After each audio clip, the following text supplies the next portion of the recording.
Alright, hello everybody. Welcome to our kind of first lesson here in terms of content.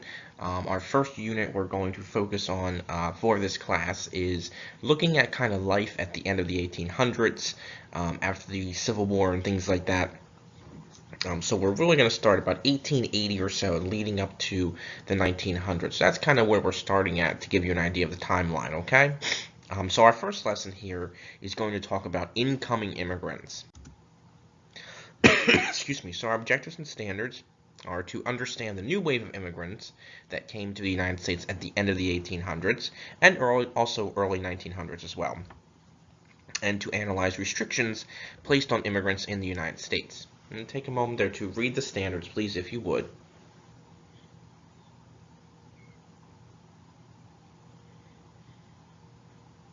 Okay. And our desired result, remember, this is part of your weekly review assignment, and also just keep that in mind and make sure to include this. So, excuse me, what struggles did new groups of immigrants face? Some vocab here. We have melting pot, which is a mixing of different people, cultures, and races who blend together by abandoning their native ways and customs. And nativism, which is favoring native-born citizens over foreign-born citizens. So looking for a better life. During the late 1800s and early 1900s, there's millions of immigrants that are going to come to the United States. And we'll take a look at where they specifically come from in a little bit, but they come for different reasons. Some of them, it's famine, such as hunger or needing food. Others, it's land shortages, not having enough land in their home countries to farm or work on, so they are coming to the United States to try and get some land. For others, it's political and religious persecution. Maybe they were being persecuted or attacked for their political views or their religious views. And for many others as well, it's also money and jobs. Their countries don't have many jobs, or they can't find work, and they know the United States has a lot of opportunities in that area. So Europeans. 20 million Europeans came to the United States between 1870 and 1920. And I know for a fact from my own personal history that on my mom's side and my dad's side, that this is when my family ancestors came over, is between 1870 and 1920 for the most part. So maybe you know something about your own family history, or you can talk to people in your family to see when they came over.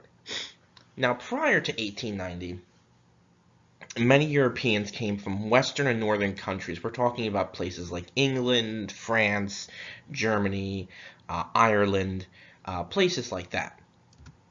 Starting in 1890, however, many Europeans began arriving from southern and eastern countries, places like Italy, Greece, Russia, Poland, places like that. Now, their reasons for coming to the U.S., like we had said in the previous slide, included escaping religious or political persecution, land, jobs, and even just looking for a sense of being independent. Okay, so that's also part of it too, of, maybe they don't have a lot of freedoms in their country, so they're looking for more freedoms here in the United States. And now the Japanese and the Chinese. Chinese and Japanese immigrants settled along the western coast of the United States. So while many Europeans were settling in places like New York, Philadelphia, Boston, those places, the Japanese and the Chinese were settling in places like San Francisco or Los Angeles. Immigrants from China began arriving around the 1850s during the California Gold Rush. You can see a picture of that here of some Chinese immigrants in California and on the western coast here during the time period. Many Chinese immigrants were responsible for helping to build the Transcontinental Railroad. They also farmed, they mined, and they also ran their own businesses as well. However, Chinese immigration and Chinese immigrants would be discriminated against, and they would be limited by Congress in 1882, and we'll talk a little bit about that here in a little bit.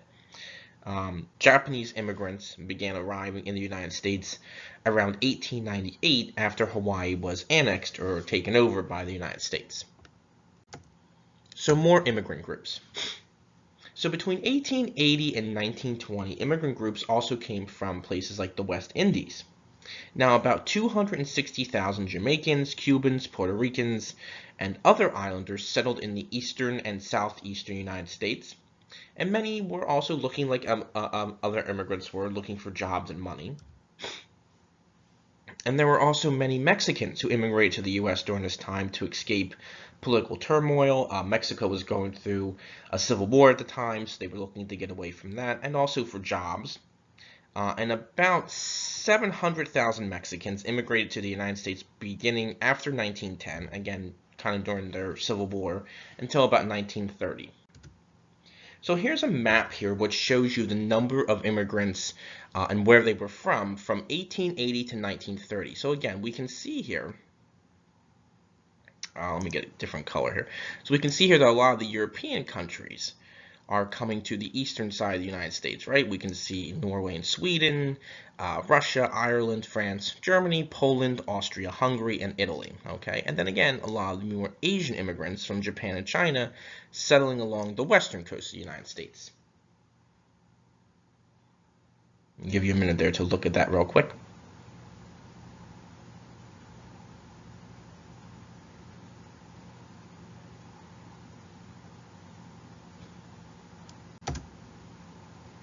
So getting to the United States, excuse me, by the 1870s, most immigrants traveled to the United States by steamship or by boat, okay? Now, typically it was a 1-week trip across the Atlantic Ocean from Europe, and it was a 3-week trip across the Pacific Ocean from China or Japan. Now, most immigrants, unfortunately, had very little money, and they had to travel in steerage. Steerage is typically at the bottom of the ship. They had to travel, it was crowded, it was dirty, it was smelly, it was cramped, so they didn't have a lot of money, so that's where they had to travel. And unfortunately, some immigrants did become ill and did die along the journey as well. So inspection. Many immigrants now face the fear of not being allowed to enter the United States, so just getting to the United States was not enough. They had to pass certain tests at inspection stations, such as Castle Garden, which was later known as, maybe you've heard of this before, Ellis Island in New York. Doctors examined passengers for health problems or diseases that could result in being denied entry. If they passed the health examination, they would move on to legal inspection to prove that they were not a criminal, they had enough money to support themselves here in the United States, and other legal requirements as well. Now, Japanese and Chinese immigrants typically entered through Angel Island in the San Francisco Bay in California. Same type of process a little bit as Ellis Island, but different from Ellis Island. Immigrants at Angel Island faced a little more tough questioning and were often detained for longer periods of time in filthy, filthy shacks. Now, once immigrants, if they were lucky enough to be admitted, they still faced a lot of struggles afterwards. Many needed to find jobs, they needed to find a place to live, and they also, in some cases, needed to learn a new language and a new culture. Typically, immigrants would settle with same or other cultural groups who would assist them. Places like Chinatown, you may have heard of that. We begin to see these little cultural regions pop up in cities such as Little Italy, Chinatown, and this is where many immigrants would go and live together to help each other. And these groups also helped collect money to build churches or synagogues, social clubs, cemeteries, and they even established their own newspapers as well. So rising tensions. So of course, similar to today in some views, there are, with the discussion of immigration, there were many native-born Americans who wanted new immigrants to join this so-called melting pot of the United States. Become American. Don't speak your language, learn English. Give up your old ways. But many of these immigrants did not want to give up their cultures. And this is going to create tension between both groups in the United States. So one response to immigration was nativism. And nativism led to anti-immigration groups, and it also called for immigration restrictions. Now, many nativists did not object to immigrants from certain countries, however. They kind of had a prejudice. Many of them were more accepting of immigrant groups from what we call Anglo-Saxon background or Germanic ancestors who were Germanic ancestors of the English. So they were more accepting of people from like England or Germany. They weren't really accepting of Italians, Irish, Jewish, Chinese, Japanese, anyone who really didn't fit the model of what Americans thought immigrants should be. Nativists believed that the problems in the United States were caused by other immigrant groups, so that's why many of them didn't want them here. Religion was also another major concern of many Americans. Many Americans were Protestant. So they were not Catholic. They're Christian, but they were not Catholic. And they did not want Catholics or Jewish undermining society. There were also anti-Catholic attacks, and many colleges, social clubs, and businesses would not even admit those who were Jewish. So government responds. Influenced by the Immigration Restriction League, Congress passed a bill in 1897 requiring literacy tests for immigrants.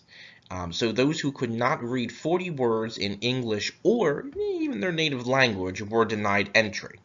Now, this was vetoed or denied by President Grover Cleveland, but it did send a strong anti-immigrant message to immigrants, saying that, they weren't maybe welcome here if they weren't able to meet certain tasks. Now, a very similar bill was passed in 1917 against the wishes of President Woodrow Wilson.